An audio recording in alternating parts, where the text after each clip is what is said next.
Hi, I'm Brenda Kosky Deskin from autismbeacon.com, and I'm here today to talk about guided access, which is a new feature that was just introduced by Apple. It was incorporated into their new iOS, their operating system, for the iPhone, iPad, and iPod. Specifically, this is iOS 6. And the reason in particular why guided access is so exciting to me is that Apple created it specifically for individuals on the autism spectrum. And I'm just thrilled that so much research and development and time and energy has gone into improving the lives of people with autism through the use of technology, which is something that just means so much to me.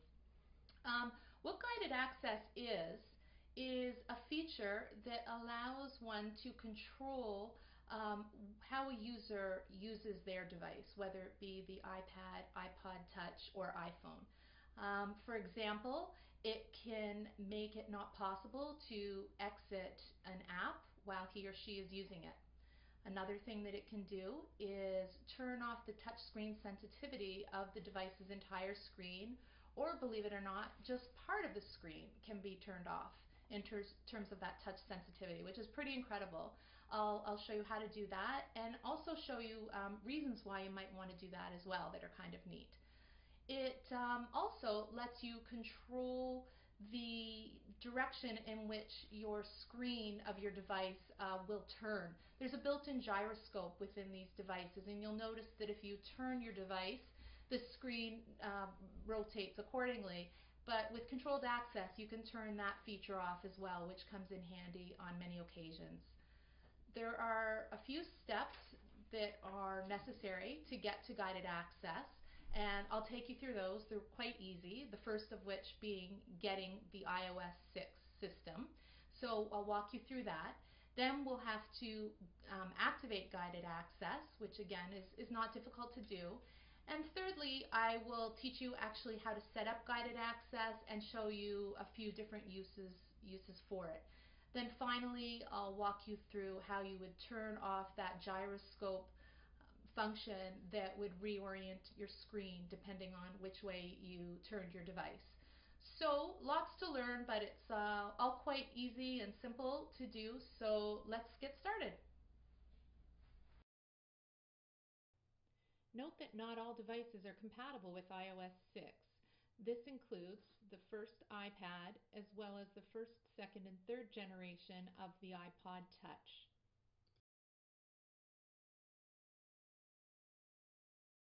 In order to get guided access, as I mentioned earlier, you're going to have iOS 6 on your device. If you have a new device, then this shouldn't be a problem because it should have shipped with iOS 6. However, if you have an older device, you're going to have to upgrade in order to get it. I'll be showing you on this iPhone as we've already upgraded my son's iPad to iOS 6, but the process should be similar, if not identical. So here's what you do. You go into Settings, and then you look for General, which is right here, and then basically all you do is go to Software Update. It's going to check for updates. I should remind you that you should be on a wireless network in order to do this. And you simply make sure, you'll get a notice if you don't have enough room on your device, and you'll have to clear something off because I believe you need 2.5 gigabytes in order to get this update. Simply click Download and Install. You'll click that you agree, connect to a power source, which I will do after I begin this download. Click OK. It will start, and then you simply wait. Now that you're up and running with iOS 6, what you need to do is activate guided access on your device, which is a really simple process. So I'll take you through that now. Simply go into your settings, and go to General. And then you're going to look toward the bottom and you are going to find Accessibility. From Accessibility, what you're going to do is find Guided Access. Its default will be off, so you're going to select On. And then the next thing you're going to do is set a passcode. I'm going to set my passcode 5555. It will ask you to confirm that you know the passcode, And there you go. It's as simple as that. I go to the home screen and my device is now. Before we get going, I want to show you a little stumbling block that you might encounter and how to get over it. I'm going to go into any app, and in this case it's going to be my Time Timer app, a favorite of mine, and I'm going to go into guided access. And basically the only thing you have to do that is hit your home button 3 times. Now look what happens. I get accessibility options, one of which is guided access. Another right now is invert colors. I found that to be on by default, and while yes, I can get into guided access by selecting it, it's a bit of a nuisance, so I'd like to turn that off so when I do my triple click it only goes into guided access. So if this happens to you or if something else comes up when you triple click, let me show you how to turn that off so you don't have to deal with any other options. So push your home button. Once again, we're going to go into settings, into general, and then we're going to go down to accessibility, but down at the bottom see it says triple click home, and right now it's on ask. So I'm going to select that, and these are the 2 options I'm getting, guided access and invert colors. I don't want to have the option to invert colors, so what I'm going to do is simply uncheck that, go back to home. Now watch when I go into that Time Timer app again. I go 1, 2, 3, and it takes me right to guided access, and I don't have to worry about making a choice. So it's just much more streamlined doing it this way. One of the great things about guided access is that it allows you to program your device so that the user cannot leave an app. I'm going to show you how that works. Let's go to the home screen, and I'll show you with the video app. So I'm going into videos, and let's say I'm going to select Bambi, one of Michael's favorites, and I'm playing the movie and everything is fine. Let me just mute it. Now watch what happens. I'm going to go into guided access by pushing 3 times. Now I'm going to disregard these little options. We'll talk about those after. I'm simply going to push start. So I'm starting guided access. Let me pause that. It lets me know that I have indeed paused it. That guided access has started.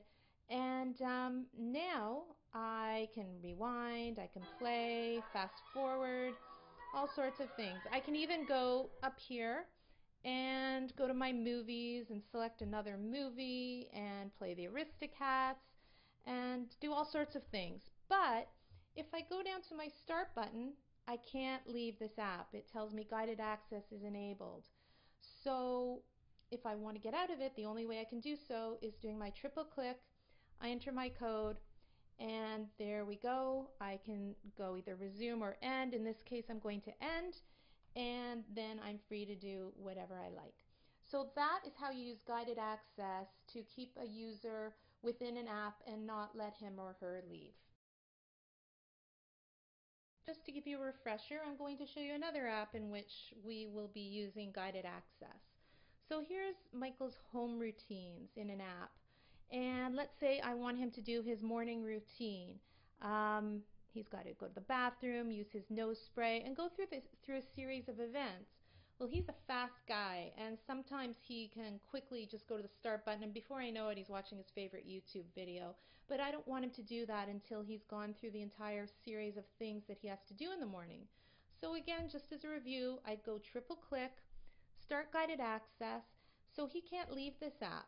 He has to go through and have his breakfast, tidy up his dishes, do the calendar, and so on and so forth until he's finished his morning routine, at which time then I or one of his therapists can intervene and enter our secret code and end guided access and give Michael his reward of some free time on his iPad to enjoy, and then he can go and watch YouTube or do whatever he chooses as a reinforcement for doing a great job on his morning routine. Here's another really neat thing that guided access can do. I discussed it before briefly. Basically, what it can do is make the entire screen non-touch sensitive, if you will. Let me show you by example. I'm going to go to the video app again, And without guided access on, of course, we can play and rewind and do all those things. Even with guided access on, as before, we could rewind, fast forward, go to another movie within the same app. We just couldn't leave the app. So I'm going to do my triple push again, and I am going to, and before I push start, I'm going to see that option that says touch. I'm going to turn touch off. Notice the whole screen. I'm not sure if you can see that, but it sort of gets dulled out. And I'm going to go start. Now it says guided access started. And look what happens now when I touch the screen. Those rewind and fast forward buttons don't come up. I can't go up to the top and go to another movie. So I have to stay within this screen and watch a movie, which is a really important skill in and of itself, so that Michael can practice sitting and watching a movie for its entire duration in preparation for going to a movie theater and enjoying a newer movie in a movie theater. Sure, sometimes there will be occasions where I'll say, here's your iPad, rewind and fast forward to your heart's content. But other times we will have it as a goal that he will learn to watch a movie in its entirety. So this is a great way to help us work on that. Again, I'll do my triple click, enter my code, and I'm going to go and put the touch on again, and there we go. Guided access is ended. Okay, now I'm going to show you how you can turn touch control off on only part of the screen as opposed to the whole screen, which we just did. And you might also wonder why you would want to do this. And in this example, I think it will become quite clear, and hopefully also give you some ideas as to other apps where you feel this could be valuable. So let me show you this little ABC app. It's a freebie that Michael enjoys using from time to time. So what I'm going to do is go to controlled access with my triple click, and instead of turning touch off, because then that would of course make the entire screen non-responsive to touch, what I'm going to do is go up here and just draw with my fingers a rough rectangle, and it's going to put a bit of a nicer one in its place. And it's going to, by doing that, just make this zone non-touch sensitive, but the rest of the screen will work properly. And it just so happens that these are the two buttons that control the settings for this app. So I am going to, by doing this, make sure that Michael just stays within this phase of the app and does not go to the settings and change them. So we are going to go start, and it tells you again that guided access is started, so I can start using the app and manipulating the letters and doing all sorts of fun stuff. But if I want to go out and change the settings, it won't let me until, of course, I go back to my triple click, enter my code, and then it's as simple as clicking that X to get rid of it and clicking end, and it's done. So you can do these things on the fly really quickly, and they're really handy, and there are endless applications for these functions when you start getting creative and thinking about all the different apps out there that a person with autism might use.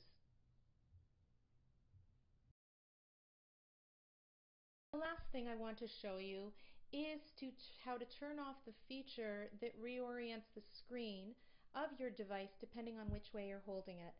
So we'll start again by watching a movie, and notice that I just have it in pause mode, but notice that it reorients itself from landscape to portrait view depending on how you're holding it, and I want to turn that off. So what I'm going to do is do my triple click, and I'm going to go into, before I hit start, just want to make sure you can see this, I'm going to go and turn the motion off. There we go. Turn it off, click start, and then notice it will stay in landscape mode even though I've tilted it. So that can be handy as well. I hope you found that information to be helpful. If you have any questions or concerns, don't hesitate to email me. My address is brenda@autismbeacon.com. Before I go, if you haven't noticed, I wanted to point out this case that holds my son's iPad. We love it. It's made by a company called M-Edge, and it's called the Super Shell. It's available in quite a few colors. We chose the blue. We thought it was fun. And it's really resilient. It's foamy, and it does a great job protecting his iPad. While at the same time, it's got a pretty thin profile, so it fits nicely into his backpack. Has good access to the port for plugging it in and to the headphone jack. Even, in fact, my son can do it, and he has some challenges with respect to his fine motor abilities, and he's able to do that stuff independently, which is great.